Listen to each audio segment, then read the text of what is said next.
Gostaria que o senhor contasse um pouco desse projeto de compartilhamento de respiradores. Então, a ideia do projeto, inicialmente, é dentro do projeto da UNB, é desenvolver projetos com aplicações na área da Covid-19, né, na época, e como nós trabalhamos, né, eu sou doutor em engenharia biomédica, então nós temos pesquisas voltadas na área de engenharia biomédica, desenvolvimento de tecnologia nessa área, de equipamentos, análise, né? Então, a ideia surgiu justamente a partir de projetos desenvolvidos no passado, onde tinha como principal, né, realizar a ventilação mecânica invasiva em vários pacientes. No caso, tinha um projeto para ventilar 4 pacientes. E o objetivo era justamente, né, fazer a ventilação. E a partir desse projeto inicial que nós foi detectado, quer dizer, foi analisado, partimos para resolver este problema, já que no passado esse tipo de projeto teve como objetivo, em período de guerras, em período de catástrofe, né, você não dispor de equipamentos suficientes que atendessem pacientes individualmente. Então, uma pesquisa desenvolvida, ela ainda no mundo, ainda hoje, ela é desenvolvida, né? Então, essa foi a razão que nós partimos para estudar e analisar quais as consequências, a partir de projetos no passado, poderíamos trabalhar. Primeiro quero falar das condições ideais. O que seria a condição ideal? Condição ideal é o que é realizado um ventilador para cada paciente. Então, o correto é cada unidade de terapia intensiva, cada leito de unidade de terapia intensiva ter um ventilador disponível para cada leito, tá certo? O ideal é esse. Bom, visto a abertura de hospital de campanha e a guerra que estava tendo no mundo, a gente viu algumas ideias já pensadas, que era a ventilação múltipla. Essa ventilação múltipla, ela foi realizada também na Guatemala, na época do Covid, usando um ventilador para 2 pacientes. E aí a gente levantou isso e começou a se debruçar, estudar. Usaram também nos Estados Unidos, no momento que teve também um atentado.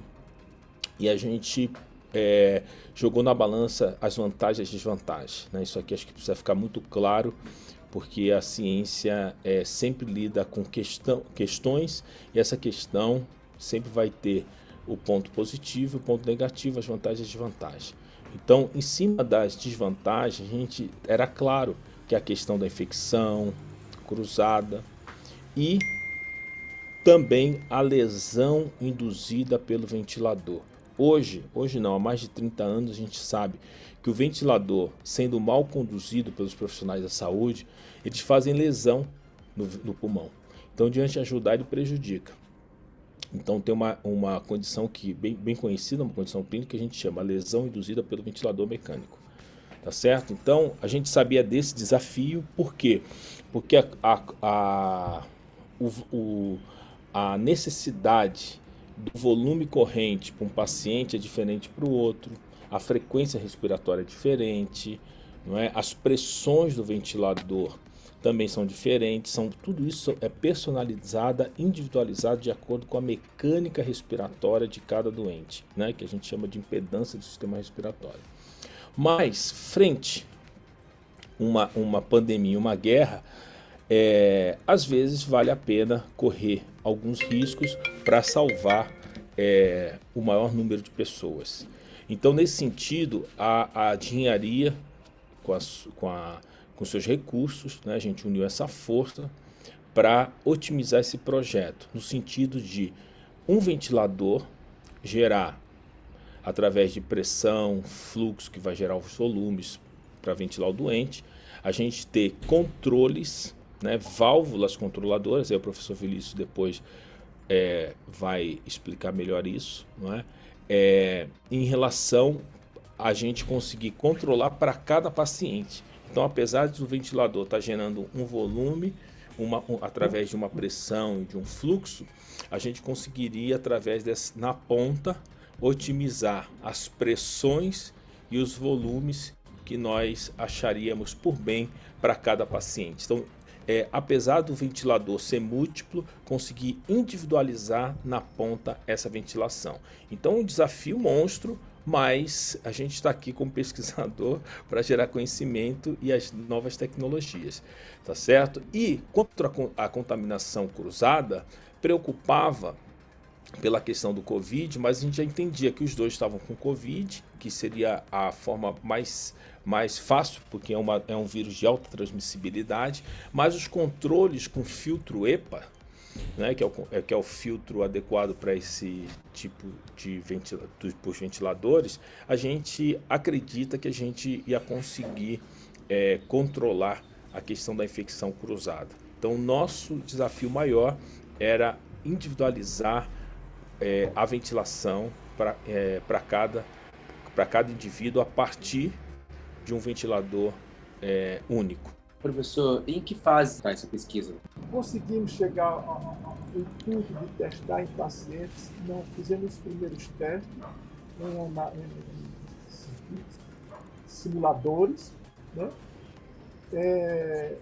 E aí ficou essa demora de chegar material, mas a pesquisa, a ideia é continuar a pesquisa, fazer esses testes, continuar fazendo os testes e possivelmente fazer testes in vitro, né? Fazer teste in vitro, continuar fazendo teste in vitro e depois, se possível, fazer teste em pacientes. Por quê?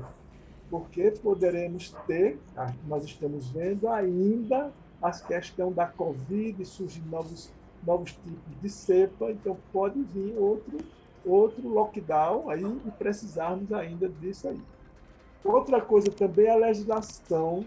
Por exemplo, quando você desenvolver uma tecnologia, ela tem que ser testada, ela tem que ser registrada na Anvisa como de qualidade, ou seja, permite ser usado? Permite. Ela não vai matar ninguém? Não. Ou seja, tem que ter um registro nas agências reguladoras, né? E dentro de 6 meses você não vai conseguir fazer isso, mesmo em caso de urgência. Não acredito. Esse seria meu ponto de vista, né? Por isso que eu digo que você ter equipamentos que você tem registro e agora nós pegarmos uma tecnologia, tentar levar essa tecnologia, ou seja, distribuir um ventilador alimentando pelo menos 2 pacientes. A princípio, 2 pacientes. Vocês já estão na fase de produzir um protótipo? Para a gente avançar mais nesse protótipo, a gente vai precisar de mais recursos, porque a gente não conseguiu avançar, e aí o professor Felício pode nos ajudar, que é o ponto da engenharia, das válvulas controladoras para cada paciente na ponta. A gente conseguiu ventilar 2 simuladores, né? A gente teve acesso a simuladores, a pulmão de teste, então a gente conseguiu gerar bons volumes e pressões adequadas para ventilar cada simulador. Isso é fantástico. Então a gente conseguiu, nessa primeira fase, mostrar que é viável. Agora, a gente precisa avançar mais. Para avançar mais, a gente precisa das válvulas controladoras em cada pulmão teste. E aí sim, aí vem a terceira etapa, que seria a etapa in vitro. Não é? Que daqui essas válvulas controladoras, e aí o professor Felício, que é o engenheiro, pode nos socorrer melhor, a gente teria o controle das pressões respiratórias, né? Pressão inspiratória, pressão expiratória. Então, a gente avançou, agora a gente precisa dessa segunda etapa. Essa segunda etapa é mais recurso, não é? E para a gente se debruçar, fazer novos testes, que, como eu falei anteriormente, não sei se chegou a pegar, que é a inovação das válvulas controladoras, para a gente controlar a pressão inspiratória, pressão expiratória positiva final e fluxo, fazendo o fluxo que vai nos dar o volume na unidade de tempo, né? Então, decompondo o fluxo, que é volume na unidade de tempo, a gente vai ter o volume pulmonar também. Então, a gente precisa otimizar agora essas válvulas controladoras que estaria na entrada, né, da ventilação de cada pulmão de teste. A gente conseguiu fazer a ventilação, funcionou, mas precisa avançar mais, que agora é com controle individualizado dessa ventilação.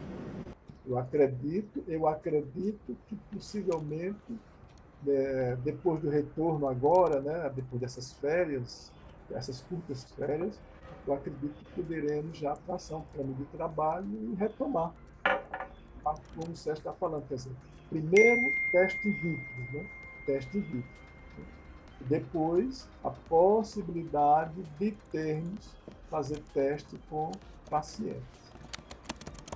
Mas para isso, esse teste in vitro ele vai ter que ser realizado de maneira onde passa a questão da metrologia, quer dizer, eu tenho que saber que pressão eu vou aplicar, que fluxo eu vou aplicar, eu tenho que saber também analisar a questão metrológica, mas eu tenho que analisar a questão também de bacteriológica, quer dizer, qual o nível de meu filtro, ele vai deixar, vai conseguir não deixar passar determinadas cepas, determinados vírus, né? Então, tem vários testes a ser realizados. Por isso que é um processo ainda que talvez demore 6 meses no teste vitro. Essa é a minha previsão. A Finatec entrou com apoio, né, nesse projeto também. O senhor pode falar sobre esse apoio? A Finatec teve uma participação importante, por quê? Porque a Finatec fez a gente pode dizer, uma ponte, né? Fez uma mediação em relação FAPDF, DPI e a gente. Então isso aí foi muito importante, até porque tem um ponto que os pesquisadores acabam sofrendo muito, que é a questão da gestão e da prestação de contas. Por quê? Porque a gente gasta muito tempo para sempre trazer boas explicações, bons relatórios, e acaba que perde-se tempo para investir de fato na pesquisa, não é? E a Finatec fazendo essa ponte ajuda demais. Então tinha os técnicos, não é, administrativos, que conseguiam nos ajudar demais, que indo atrás dos fornecedores, quando tinham dificuldade de achar esses fornecedores, a gente indicava, dava sugestões para ir atrás dos fornecedores de peças que a gente precisava, de suprimento. E a questão da transparência, né, para a gente é muito interessante, porque como pesquisadores, a gente acaba tendo muito receio de dar algum problema na prestação de conta, porque não é nosso dia a dia. Né? Então, infelizmente, os programas que os grandes grupos de pesquisa, no Brasil, infelizmente, a gente não tem um secretário, um gestor com formação na área de finanças públicas para organizar isso, não é? Liderar essa questão e deixar a gente mais tranquilo. Então, isso aí é um ponto crítico para nós, e a Finatec acabou que ajudou. Não é? A gente precisa, e acho que a prestação de conta é fundamental, porque precisa ter transparência. Eu acho que a população precisa saber aonde o dinheiro está indo, como está sendo investido. Então a gente fez isso, né, nos nossos relatórios, junto ao professor Marcelino, que era o coordenador. Onde que foi possível, a gente auxiliou, mostrando, mas essa ponte é importante.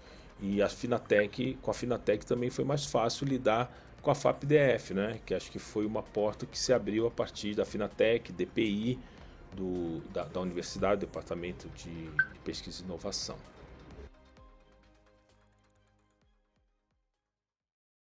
Finatec, da boa ideia ao grande impacto.